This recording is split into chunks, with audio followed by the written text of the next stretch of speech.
నమస్తే. Welcome to real TV Telugu. నేను మీ వెంకట్ గన్నవరపు. ప్రస్తుతం ఉద్యోగాలు లేక చాలా ఇబ్బంది పడుతున్న పరిస్థితి. సో, ఇలాంటి తరుణంలో ఏఐ వస్తుందనో, ఇంకో కారణం చేతో ఇంజినీరింగ్ కాలేజీలు ఎక్కువైపోయి చదువుతున్న ఇంజినీర్లు ప్రతి సంవత్సరం విద్యా సంవత్సరంలో వేల మంది, లక్షల మంది వస్తుంటే దానికి తగ్గ ఉద్యోగాలు లేక మనం ఎక్కువ అమెరికా మీద ఆధారపడుతున్నాం. అక్కడ ఎకానమీ కొద్దిగా దెబ్బతిన్నది. ఆ కారణాల చేత ప్రాజెక్టులు లేవు కాబట్టి ఇక్కడ కంపెనీలు ఎక్కువ మందిని రిక్రూట్ చేసుకోవట్లేదు. చేసుకున్న కాస్ట్ కటింగ్ నేపథ్యంలో వీటన్నిటి కారణాలతో ఉద్యోగుల్ని తక్కువ మందిని తీసుకుంటున్నారు. కొంత ఫ్రెషర్స్‌కి రాని పరిస్థితి ఉంది. రెండోది H-1B వీసా ఇబ్బందిక పరిస్థితి కూడా ఉంది. ఇవన్నీ ఇలా ఉంటే ఈ టెక్ మహీంద్రా కంపెనీలో భావన అనే ఒక ఉద్యోగి, ఆమె సాఫ్ట్‌వేర్ ఇంజినీరు. ఆమె ఇదే నెలలో ఒక 15 రోజులు, దాదాపు if I am not wrong 13 రోజుల పాటు హెల్త్ సిక్ లీవ్ అనేది పెట్టింది. సిక్ లీవ్ పెట్టినప్పుడు కూడా మధ్యలో వాళ్ళ భర్త చేత ఫోన్ చేయించింది. ఎందుకంటే వాళ్ళ టీమ్ లీడర్‌కి గావచ్చు, వాళ్ళ హెచ్ఆర్‌కి గావచ్చు. మీరు కంపెనీకి సంబంధం లేని వ్యక్తి తనే చెప్పాలి అని అన్నారు. అంత ఇబ్బందికర పరిస్థితిలో గూడా ఆమెకు అనారోగ్యంతో ఇబ్బంది పడుతూ ఓ పక్క ఉంటే, తను చెప్పలేని పరిస్థితిలో ఉంటేనే గదా! ఆ ఉద్యోగిని వాళ్ళ హస్బెండ్‌తో భావన అనే సాఫ్ట్‌వేర్ ఇంజినీర్ ఆమె. వాళ్ళ హస్బెండ్‌తో ఫోన్ చేస్తే, "మీరు ఈ కంపెనీకి సంబంధం లేదు. మీరెవరు చెప్పడానికి?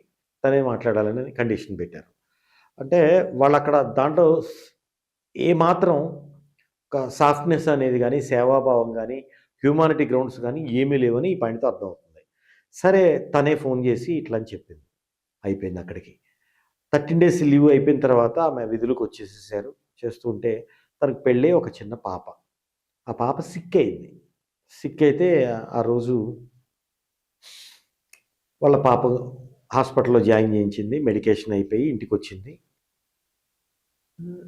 టీమ్ లీడరు ఫోన్ చేస్తే ఈమె చెప్పింది క్లియర్‌గా. చెప్పానని చెప్పింది.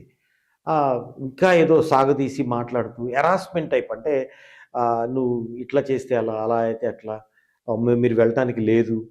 నేను జోనల్ మేనేజర్‌కి చెప్తాను. అక్కడి నుంచి అప్రూవ్ అయితేనే మీరు వెళ్ళాలి." జోనల్ మేనేజర్ అప్రూవ్ ఇవ్వకపోతే వాళ్ళ పాపకు వైద్యం చేయించకూడదా? ఈ లోపల ఇబ్బందికర పరిస్థితులొస్తే ఏంటి? ఎవరు రెస్పాన్సిబిలిటీ? ఇంత కఠోరంగా, ఇంత కఠినంగా అంటే మానవీయ కోణం అనేది ఉండదా? సరే, అయిపోయింది. తను వివరంగా చెప్పింది. టీమ్ లీడర్‌కి నేను ఆయన పర్మిషన్‌తోనే వెళ్ళాను. ఆయన ఇలా అంటే వివరంగా మళ్ళీ "నువ్వు మొహం మీద ఫోన్ కట్ చేసావు" అని చెప్పారట. సరే, నేను అట్లా చెయ్యలేదని క్లారిటీగా నేను వివరంగా చెప్పానండి. మా పాపకు ఆరోగ్యం బాగోలేదు. హాస్పిటల్‌కి తీసుకువెళ్ళాలి. ఇంటి నుంచి ఫోనొచ్చింది అని చెప్పింది. వెళ్ళింది. పాపను హాస్పిటల్‌లో చూపించింది. వచ్చింది. ఆ టీమ్ లీడర్‌తో "నువ్వు మొహం మీద ఫోన్ పెట్టేసావంట" అని హెచ్ఆర్ మాటలు. హెచ్ఆర్ కూడా లేడీయే. కనీసం తోటి ఉద్యోగస్తురాలు అనే ఒక ఇది లేకుండా కొలీగే కదా! అది కూడా లేదు. 3 డేస్ లీవ్ పెట్టారు వాళ్ళ పాపకు. కారణం ఏంటో చెప్పారు. ఇన్ఫార్మ్ చేసింది తను. కానీ ఇవేమి లేకుండా మామూలుగా అయితే నోటీస్ పీరియడ్ ఇయ్యాలి. లే ఆఫ్ చేసేసారు. అంటే ఉద్యోగం నుంచి తీసేశారు. ఇప్పుడు ఆమె న్యాయ పోరాటం చేస్తుంది. పోలీస్ స్టేషన్‌లో కేసు కంప్లెయింట్ చేసింది. లేబర్ యాక్ట్ ప్రకారం అంటే కార్మికుల చట్టం ప్రకారం ఏదైనా ఒక మినిమమ్ 3 నెలల ముందు నోటీస్ ఇవ్వాలి. తప్పు చేస్తే షోకాజ్ నోటీస్ ఇవ్వాలి. లేదు తీసేస్తుంటే 3 నెలల ముందు నోటీస్ పీరియడ్ ఇన్ఫార్మ్ చేయాలి. సడెన్‌గా తీసేయడానికి హక్కులు లేవు అని ఆమె చెప్తుంది. దీని ప్రకారం సంబంధిత హెచ్ఆర్ అదేవిధంగా టీమ్ లీడర్‌పై చర్యలు తీసుకోవాలి. తిరిగి నన్ను విధుల్లో నేను జాయిన్ అయ్యే విధంగా నాకు కంపెనీ అవకాశం కల్పించాలి అని ఆమె న్యాయ పోరాటం చేస్తుంది.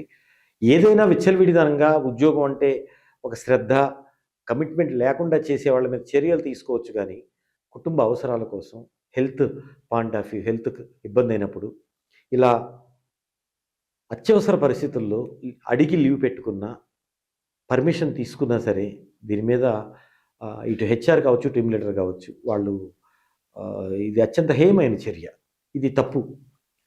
ఉద్యోగి ఏదైనా తప్పు చేస్తే షోకాజ్ నోటీస్ ఇవ్వాలి. వాళ్ళ ఆన్సర్ వీళ్ళకి నచ్చకపోతే మీరు నోటీస్ పీరియడ్ ఇచ్చి తీసేయొచ్చు. లేదు ఇంకా దారుణమైన పరిస్థితులు, దారుణమైన పనులు వాళ్ళు చేశారనుకుంటే లే ఆఫ్ ఇవ్వచ్చు.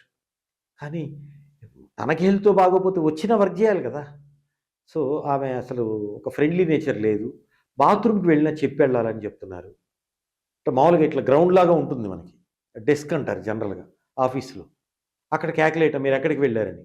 ఒక లేడీ ఇలా జస్ట్ హాల్‌లాగా ఉండి క్యాబిన్స్ క్యూబ్స్ ఉంటాయి. అందరూ కూర్చొని వర్క్ చేసుకుంటూ ఉంటారు. తను వాష్‌రూమ్‌కెళ్ళి వస్తే ఎక్కడికి వెళ్ళారు మీరు, చైర్లో లేరు అని అడిగితే నేను వాష్రూమ్కి వెళ్ళొచ్చాను అని 4th క్లాస్ పిల్లల్లాగా చెప్తారా చేతులు కట్టుకొని? అలా చెప్పలేక పని నుండి బయటికి వెళ్ళారండి. వెళ్ళేటప్పుడు చెప్పి వెళ్ళాలి కదా మీరు, చెప్పకుండా వెళ్తే ఎలా అని వాళ్ళ అంటే ఆ మాట ఆ తీరు అంటే ఈ ఏమనాలి, ఊడిగం చేసే వాళ్ళతో గతంలో ఊడిగం చేయించుకునే వాళ్ళు మాట్లాడతారు కదా, జమీందారులు, సంపన్నులు, జమీందారులు, ల్యాండ్ లార్డ్స్ ఊడిగం చేయించుకునే వాళ్ళతో మాట్లాడినట్టుగా కార్పొరేట్ కల్చర్‌లో కూడా ఎంత ఫ్రెండ్లీగా ఉండాలి, ఎంత కమ్యూనికేషన్ ఫ్రెండ్లీగా ఉండాలి. అలాంటిది కమాండింగ్ నేచర్‌తో నాకు చాలా ఇబ్బందికర పరిస్థితుల్లోనే మీడియాతో వాపోయారు.